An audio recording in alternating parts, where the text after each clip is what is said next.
Your journey पर आपका स्वागत है। मैं हूं दिवाकर झा, आपका दोस्त।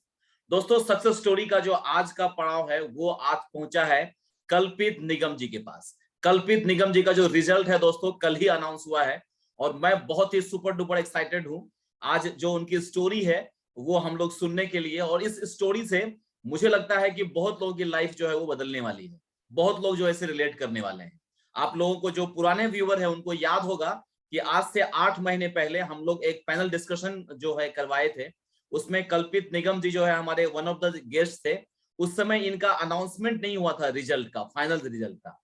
वो कल हुआ है जिसमें इनको 124, जी हाँ सही सुन रहे हैं आप, 124 ऑल इंडिया रैंक इनको मिला है। तो 124 ऑल इंडिया रैंक जो है वो कैसे मिला, कैसे कैसे इनकी जर्नी स्टार्ट हुई है, ये सब हम जानेंगे सीधा उनसे, कल्पित जी की ही जुबानी। तो सबसे पहले कल्पित जी, आपका बहुत बहुत स्वागत है हमारे चैनल पे। Thank you sir. Thank you. Thank you sir. कल्पित जी, जो हमारे नए व्यूअर हैं उनको थोड़ा सा आपके बारे में संक्षिप्त परिचय बता दीजिए। जी सर। सर मेरा नाम कल्पित निगम है। सर मैं जयपुर राजस्थान से बिलोंग करता हूँ। और सर वैसे मैं बीटेक ग्रेजुएट हूँ। मैंने 2016 में बीटेक कंप्लीट किया था। और सर मेरा बीटेक से ही सर कैंपस प्लेसमेंट हुआ एक एमएनसी में। तो सर मैंने 1 साल एक एमएनसी में काम किया था। तो सर 1 ईयर तक मैंने उस पर काम किया। बट सर मुझे उस टाइम लगा कि प्राइवेट सेक्टर से गवर्नमेंट सेक्टर की तरफ जाते हैं तो सर ज़्यादा ठीक रहेगा, लाइफ ज़्यादा स्टेबल रहेगी। तो सर 1 ईयर बाद मैंने 2017 के एंड में सर मैंने कंपनी क्विट कर दी थी 1 ईयर होने के बाद। और सर उसके बाद फिर मैंने, मेरा सर ऐसा कोई प्रिपरेशन का बैकग्राउंड नहीं था क्योंकि मैं कॉलेज के जस्ट बाद ही चला गया था। तो सर उसके बाद फिर मैंने अपने एक एसएससी की प्रिपरेशन अपने जयपुर में कोचिंग इंस्टीट्यूशन से की थी।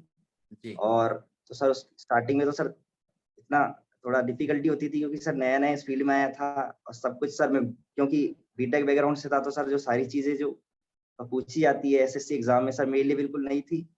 और तो सर वो धीरे धीरे एक बेस बना। और तो सर मेरा पहला जो अटेम्प्ट था वो सीजीएल 18 ही था। और उसके सीजीएल 18 से सर मेरे को tax assistant income tax department में अभी मैं टीए हूँ, अपने होम स्टेट में ही सर वो मिला।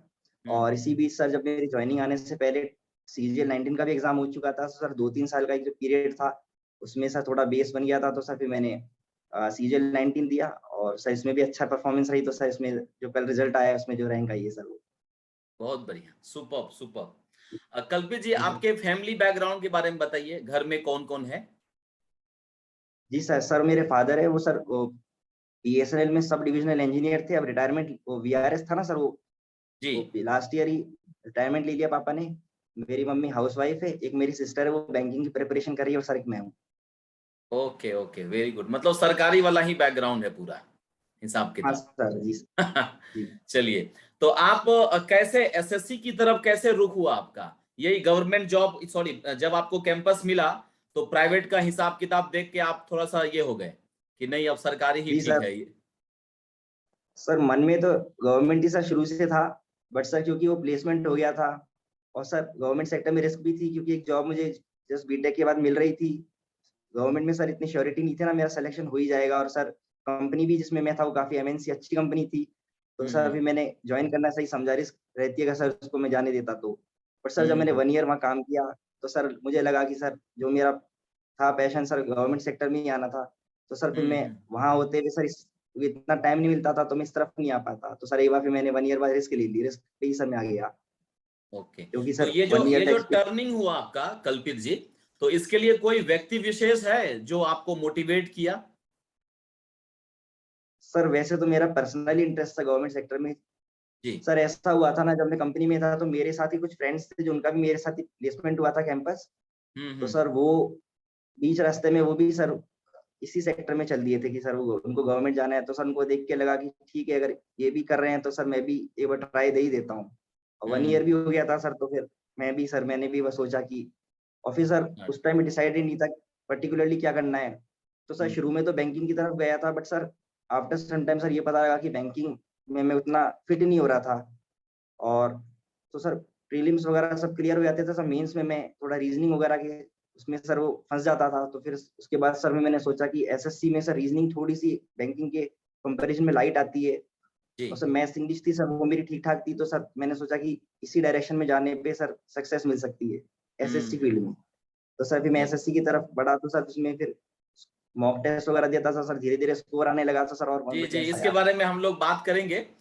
थोड़ा हम लोग ये जानना चाहते हैं कल्पित जी कि आपका जो ग्रेजुएशन से पहले का क्या स्टोरी है, 12th और 10th, और फिर आपका जो घर है उसके बारे में, गांव के बारे में, होम टाउन के बारे में।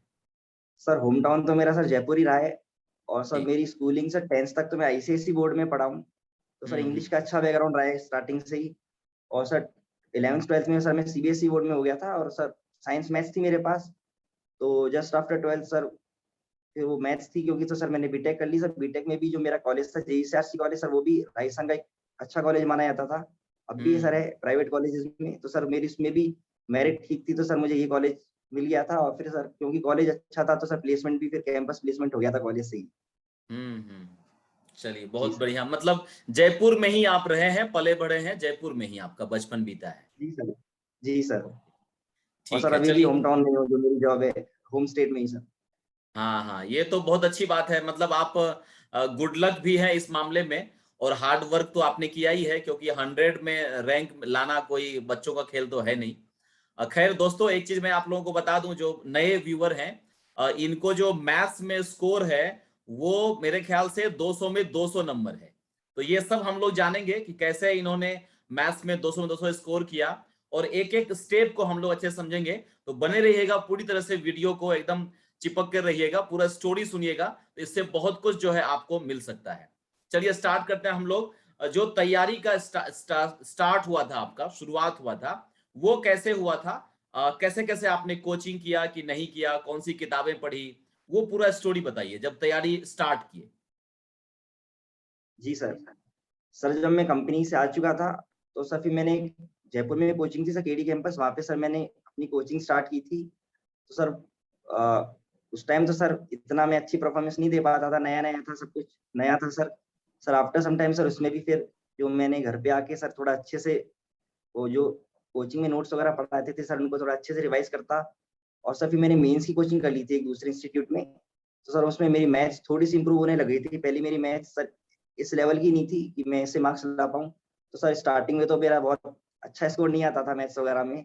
सर धीरे धीरे सर वो क्वेश्चन सर प्रीवियस ईयर के क्वेश्चन वगैरह रिपीट करके, और सर थोड़ी एक्स्ट्रा एफर्ट्स डाल के सर मैथ्स मैंने ठीक किया। और सर इंग्लिश थोड़ी सी मेरी पहले से भी ठीक थी, और सर रीडिंग थोड़ी मैंने ज्यादा की उस वे में। और सर फिर मैंने इंग्लिश में भी सर परफॉर्मेंस थोड़ी इंप्रूव की। और सर वो जीके में सर फिर वही एक लूसेंट जो बुक आती है, जी। सर लूसेंट को 4 से 5 बार सर मैंने पढ़ लिया था। अरे तो बाप रे, सर वो काफ़ी ग्रेट। जो बेसिक फैक्ट्स होते हैं। जी सर। Sir super. वो बाय हार्ट लर्न कर लिए थे, तो सर वो एक तरह से सर वो मतलब मेमोराइज़ हो गए थे सर अच्छे से। और सर रीज़निंग तो सर मैंने ओनली मॉक टेस्ट जितने भी मैंने लगाए, रीज़निंग तो सर वहीं से प्रैक्टिस हुई है। ऐसा अलग से रीज़निंग की मैंने किसी बुक वगैरह से प्रैक्टिस नहीं की। तो जी 2018 सर। का जो आपका पहला अटेम्प्ट था, वो कोचिंग के जस्ट बाद हो गया था, राइट? कोचिंग कंप्लीट होते होते हाँ हो सर। गया।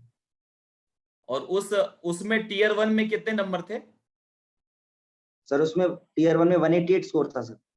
188 था? बाप रे, पहले अटेम्प्ट में ही आपने पूरा एकदम, स्कोर तो बहुत बढ़िया हाँ लेके सर। आ गए थे। तो उसमें कहाँ गड़बड़ी हुई थी, मेंस में कम हो गया था नंबर? सर उस टाइम मेंस में सर, जब मेरा मेंस का बैच चल रहा था सर, उसी बीच एसएससी का एग्जाम हो गया था।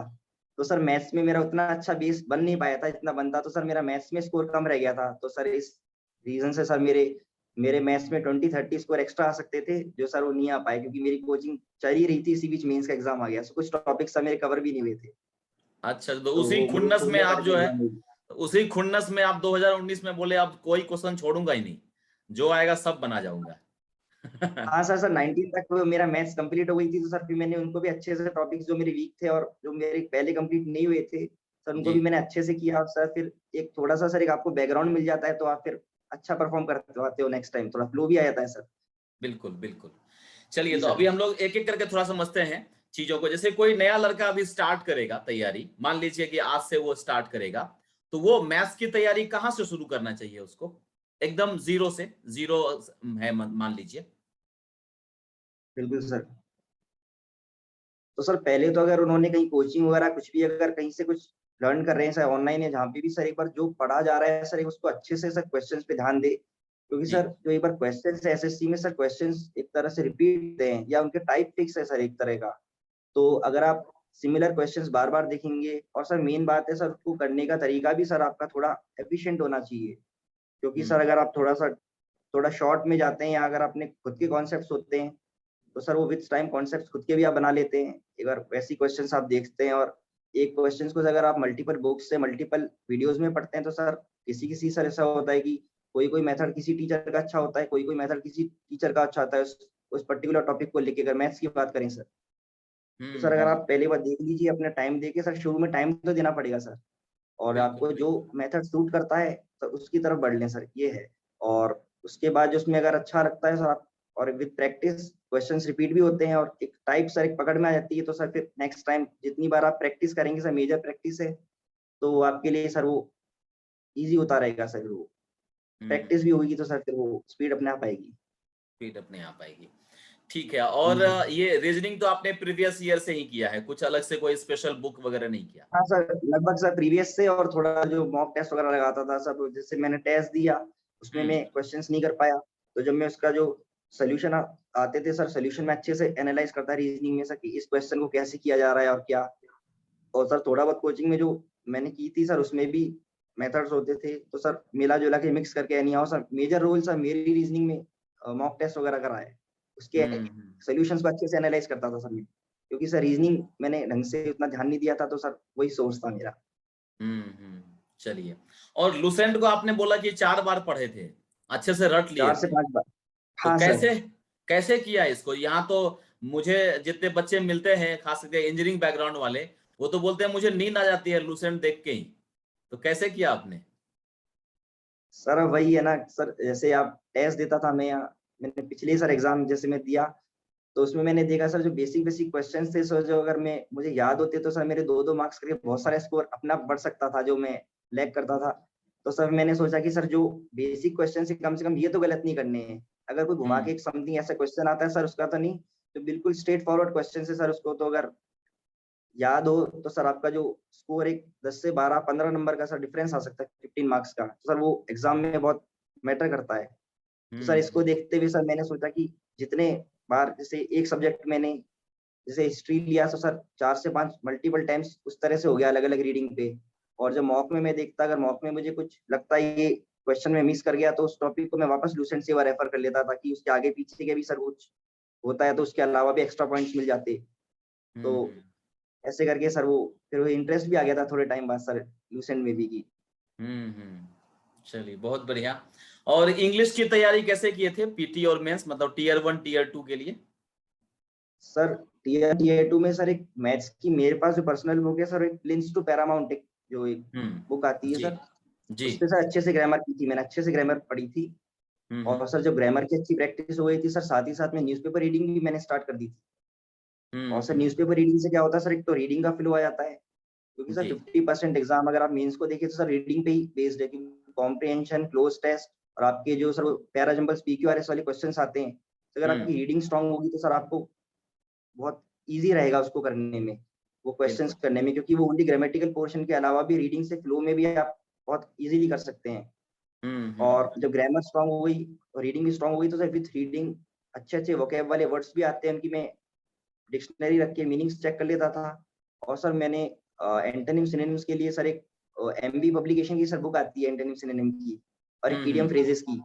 सर उसको अच्छे ओके। से उसको भी मेमोराइज़ किया था। तो सर ये मिक्स्ड स्ट्रैटेजी थी। ऐसा सर ऑन रिपीट में करता रहा, हुँ, तो सर हुँ। इससे ही इंग्लिश की अपना परफॉर्मेंस सर इम्प्रूव हो गई। और फिर सर बहुत टेस्ट बढ़िया। वगैरह देता था तो उसमें भी। जी सर। Superb, superb. एक बार आपके मार्क्स बता दीजिएगा जो फाइनल 2019 वाला है। पीटी में कैसे-कैसे आया, मेंस में कैसे-कैसे आया, और टियर 3 में कितने मार्क्स थे? जी सर। सर प्री में मेरा सर स्कोर 180 था, हुँ, टियर 1 में। और जी। सर टियर 2 में मैथ्स में क्योंकि मेरा स्कोर 200 था, तो सर नॉर्मलाइज़ेशन के बाद वो 244 में 244 में कन्वर्ट हो गया। और हुँ, सर इंग्लिश में मेरे रॉ स्कोर 193 था आउट ऑफ 200, जो नॉर्मलाइज़ेशन के बाद 196.75 चला गया। और सर डिस्क्रिप्टिव जो टियर 3 था उसमें मेरा 62 स्कोर था। तो सर जो मेरा फाइनल स्कोर बना वो 682.17 बना। 682.17 0.17 के कारण राजन जो है एक रैंक पीछे है आपसे। जी सर। तो वो जो पैनल डिस्कशन हम लोग किए थे उसमें राजन जी थे और आप दोनों का आगे पीछे नाम देखा मैंने, तो बड़ा अच्छा सर लगा। बिल्कुल चलिए, आगे पीछे ही है। जी सर। आगे पीछे ही नाम है और उनका भी टारगेट दिल्ली है, तो दिल्ली उनको चाहिए था और आपको राजस्थान चाहिए। तो भगवान का जी ये है सर। कि आप दोनों को जो है मनचाहा ये मिल जाएगा, कोई दिक्कत नहीं है। चलिए, thank you sir. Mock test का कितना रोल होता है जैसे इस एग्जाम को तैयार करने के लिए, और कितना मॉक टेस्ट लगाए थे आप? सर मॉक टेस्ट का तो सर बहुत मेजर रोल मैं कहूंगा सर, हम्म। क्योंकि सर बट मॉक टेस्ट से पहले सर अगर अपने अपने पहले कॉन्सेप्ट्स डेवलप करने पड़ेंगे, क्योंकि सर आप मॉक टेस्ट पे भी जब भी अच्छा परफॉर्मेंस दे पाएंगे जब आपकी पहले की प्रीवियस आप बैकग्राउंड एक बार सेट कर लेते हैं। क्योंकि जी। सर अगर आपका बैकग्राउंड सेट नहीं होगा और आप मॉक टेस्ट देने लगेंगे तो सर उसमें स्कोर फिर रिड्यूस होगा, तो आप डिमोटिवेट हो जाएंगे मोटिवेशन की जगह या प्रैक्टिस आने की जगह। तो सर मैं तो ये हम्म। कहूंगा पहले आप अपना बैकग्राउंड थोड़ा सा स्ट्रॉन्ग करें, और जब हम्म आपका एक एक ठीक ठाक बैकग्राउंड हो जाए उसके बाद ही आप मॉक टेस्ट दें, सो दैट आपका एक रिस्पेक्टफुल स्कोर आने लगे जिससे आपको कॉन्फिडेंस आए।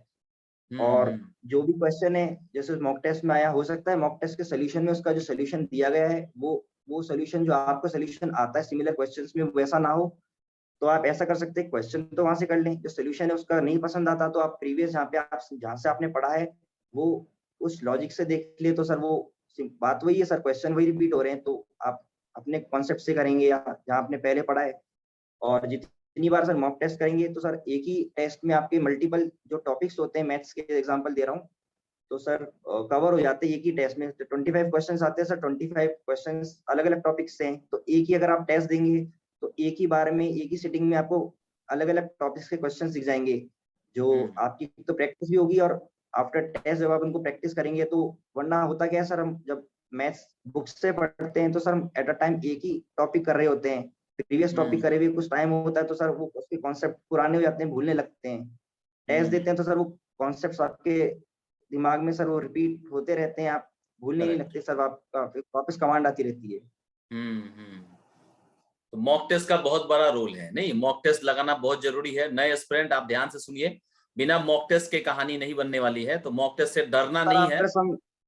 जी। After some background sir, background creation के बाद ही सर मॉक टेस्ट लगाने में फायदा है। इनिशियली आप मॉक टेस्ट हाँ, लगाएंगे, आपका बैकग्राउंड बेस इतना नहीं बनेगा तो सर उसका भी फिर यूज नहीं है। करेक्ट। मतलब आधा या 3/4 सिलेबस अगर आपने कर लिया है, थोड़ा आपका जी सर। बेस बन चुका है, तो फिर आप मॉक टेस्ट लगाना स्टार्ट करें। एक्चुअली मैंने क्या देखा है कि सब लोग ना मॉक टेस्ट से डरते हैं, बच्चे जब स्टार्ट करते हैं तो वो हमेशा बहाना ढूंढते हैं कि जब हमारा सिलेबस कंप्लीट होगा ना अच्छे से, उसके बाद मॉक टेस्ट लगाएंगे। तो मुझे लगता है कि अगर आधा सिलेबस हो गया है या 3/4 हो गया है तो स्टार्ट कर देना चाहिए। जी कल्पित जी, आप कुछ ऐड करेंगे? जी सर, सर इसमें ये होता है ना, आपका अगर आप कह रहे हैं सर 3/4 सिलेबस कवर हो गया है, तो जो आपने जो पढ़ चुके हैं, कम से कम अगर आपको जो सिलेबस जैसे आपके टॉपिक्स कुछ रह गए हैं जो आपने कवर नहीं किए, तो आप मॉक टेस्ट को इस तरह से लगा लीजिए कि आपका कुछ भी स्कोर आए, कम से कम जो आप 3/4 या जो आप सब्जेक्ट जो टॉपिक्स आपके ऑलरेडी कवर हो चुके हैं, कम से हम्म। कम आपके वो क्वेश्चंस गलत नहीं होने चाहिए, या आपके अगर रॉन्ग होते हैं तो आप अगर आपने किए हुए हैं तो सर उसमें अपनी कमियां देख सकते हैं, या वो आपकी प्रैक्टिस ही हो जाएंगे। तो सर बिल्कुल। उस जब आपका फुल सिलेबस कवर नहीं हुआ है तो सर मॉक टेस्ट को इस तरह से आप लर्निंग के फेज में ले सकते हैं, ना कि स्कोर देखने के। तो सर उससे भी आपके प्रीवियस टॉपिक्स जहां तक आपने पढ़ा है सर उसकी भी प्रैक्टिस ही हो जाएगी, वो भी ठीक है सर। हम्म अगर आपका बस उसमें ये टारगेट होना है कि सर जो आप पढ़ चुके हैं उसकी प्रैक्टिस करनी है बस, और फिर उसके स्कोर को हम्म इतना ध्यान ना दें, क्योंकि सर ओवरऑल स्कोर तो सर तभी इंप्रूव होगा जब आपका सिलेबस होगा, तो उससे डिमोटिवेट नहीं होना है। बिल्कुल। तो आपका जो मॉक टेस्ट होता था उसमें क्या स्कोर रहता था एवरेज, अगर हम पीटी की बात करें, टीयर 1 की? सर वो मॉक टेस्ट के स्टैंडर्ड पे डिपेंड करता था, कभी तो सर 160 भी टच हो जाता था, हम्म 150 sir, on an average sir मेरा 150 155 समथिंग स्कोर आ ही जाता था सर आफ्टर आ ही गुड जाता था। प्रैक्टिस। हाँ सर। हम्म। हाँ, तो मतलब अगर किसी का 150 140 160 इसके अप्रोक्स में है, तो वो ये सोच सकता है कि तैयारी उनकी हो रखी है, अच्छी हो रखी है। बिल्कुल सर, बिल्कुल सर। सर ये 150 160 स्कोर आएगा ही तब सब आपके सारे अच्छे से थोड़े कॉन्सेप्ट्स हो जाएंगे, क्योंकि सर आपके मैथ्स वगैरह में और इंग्लिश वगैरह में आपको स्कोर करना पड़ेगा इस तरह का स्कोर लाने के लिए। तो अगर आपका स्कोर आ रहा है मतलब आपका मैथ्स इंग्लिश में परफॉर्मेंस एक ठीक चल रही है। बिल्कुल बिल्कुल। और सर चलिए बाकी तो आपकी। जो जी जी बोलिए। और सर बाकी जो नहीं आता तो सर आप टेस्ट से तो सीख ही रहे हैं, हम तो फिर टेस्ट लर्निंग के लिए ये एक तरह से। और टेस्ट से सर सिटिंग भी अपन को एक प्रैक्टिस होती है, 1 आवर एक ही जगह पर बैठ के, कि वो जो एग्जाम प्रेशर होता है वो सर झेलने की भी एक प्रैक्टिस होती है, जो एग्जामिनेशन हॉल में हम फेस करने वाले हैं। हम्म। तो अभी जैसे आपने बताया इंटरव्यू के स्टार्ट में ही कि आप पहले बैंकिंग ट्राई कर रहे थे, राइट? तो जी बैंकिंग जो आपने छोड़ा या छोड़ने का डिसीजन था, और फिर एसएससी को आपने अच्छे से फोड़ दिया, तो इसके पीछे जी क्या है स्टोरी? कैसा लग, मतलब क्या रहा इस, मतलब कैसा महसूस कर रहे हैं अभी? अच्छा हुआ बैंक सर। छोड़ दिए? सर ये तो बहुत अच्छा हुआ सर बैंक छोड़ के, क्योंकि सर बैंक में भी अगर मैं बात करूँ तो सर आईबीपीएस जो क्लर्क का एग्जाम होता है, जी। सर मैं क्लर्क के ही में मींस क्रैक नहीं कर पा रहा था। और सर यहाँ पे हम्म। एक्साइज इंस्पेक्टर की और एक अच्छी रैंक आई है, तो सर अगर शायद मैं वहां पे रहता और ज्यादा से ज्यादा सर बनता, तो सर मैं क्लर्क ही बन पाता वहां पे। तो सर हम्म। फिर वहां से, क्योंकि सर वो पीओ जो, का एग्जाम भी मैंने ट्राई किया था, जी तो जी। सर वो भी मुझे काफी डिफिकल्ट लगा। तो सर अब लगता है बहुत सही हुआ जो हुआ। अगर वहां पे मेरा स्कोर नहीं आ रहा था तो सर एक अच्छा ही हुआ एक तरह से। हाँ, इसलिए बोलते हैं ना, भगवान जो करता है अच्छे के लिए करता है। और उस समय हमको बहुत दुख होता है कि मेरा जैसे क्लर्क आपने दिया होगा, नहीं हुआ, तो बहुत दुख हुआ होगा आपको कि पता नहीं क्या, जी सर। क्लर्क भी नहीं बन पा रहे हैं, क्या करेंगे लाइफ में, ऐसा सर दिमाग में एक आना। बार तो मेरा आईबीपीएस क्लर्क सिर्फ टू मार्क्स से रह गया था, तो सर उस टाइम दुख हुआ था। अगर एक क्वेश्चन एक्स्ट्रा कर लेता तो सर मेरा सिलेक्शन हो जाता। बट सर ओके अच्छा ओके। हुआ, अगर नहीं हुआ तो सर मैं यहाँ पे हूँ, नहीं तो सर फिर मैं बैंकिंग सेक्टर में रहता बिल्कुल तो सर क्लर्क ही रहता था। बिल्कुल बिल्कुल। चलिए, बहुत बहुत शुभकामनाएं आपको। एक बार हम लोग वो वीडियो देखते हैं, जो वीडियो देख के आपको थोड़ा याद आएगा कि हम लोग जो 8 महीना पहले मिले थे, तो आपका चेहरे का क्या स्माइल था और अभी का स्माइल में क्या डिफरेंस है, इसमें जी देख सर। लेते हैं। आपको भी पुराने दिन याद आएंगे। चलिए एक मिनट। आपके स्क्रीन पे दिख रहा है ना? जी सर। ये देखिए आपका फोटो, 8 महीना जी पहले जब जी आपका रिजल्ट अवेटेड था। मार्क्स तो आ गए थे, जॉब मिलने वाली है, क्योंकि ये लोग, कल्पित जी, जी जी सर। तो पुराने दिन याद आ गए आपको? हाँ सर। देखिए, यही सफलता का मेन है कि अभी जो चेहरा है और उस समय का चेहरा में बहुत अंतर है। खैर, आपकी जो ये सफलता है, जो ग्रेजुअली आप यहाँ तक पहुंचे हैं, इसके पीछे किसका सबसे बड़ा हाथ है? किसको आप आइडल मानते हैं? सर वो मैं अपने पेरेंट्स को कहूंगा सर। जब मेरे हर डिसीजन में मेरे पेरेंट्स ने मुझे सपोर्ट किया।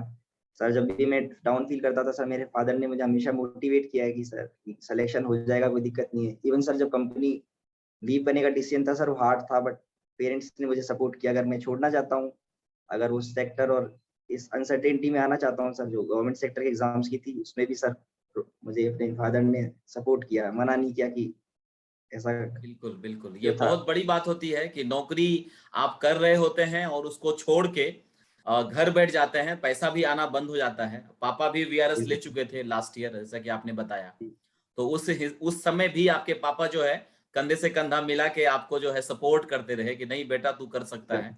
और ये मोटिवेशन जो है वो आपको मिला है। और उन्हीं का नतीजा है कि आज जो है आप जो 2 कदम आप पीछे गए थे, लंबी छलांग लगाए। जी बहुत सर। जबरदस्त, हाँ, बहुत जी जबरदस्त। सर।